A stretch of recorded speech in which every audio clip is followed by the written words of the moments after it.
జరిగిందేదో జరిగిపోయింది.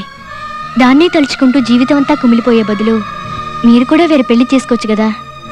చూడండి, ప్రేమ అనేది భాషకందని భావం. ఆ భావన ఒక్కసారి మనసును తాకితే అది ఫెయిల్ అయినా మర్చిపోవడం కష్టం.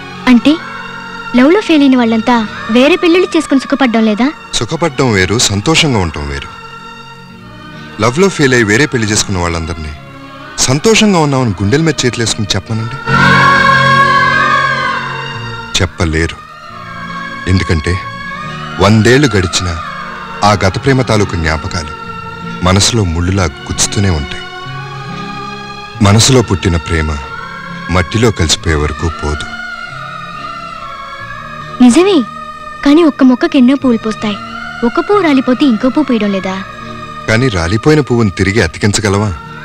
ప్రేమ కూడా అంతేనండి. పువ్వులాగా పూయగలదే గాని కాగితం పూలా అతకదు. అయితే మీ మనసు మార్చుకోనంటారు. మార్చుకునేటట్టయితే అది మనసు ఎందుకు అవుతుంది?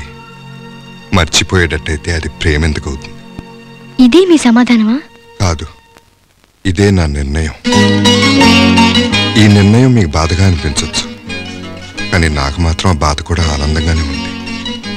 వస్తాను.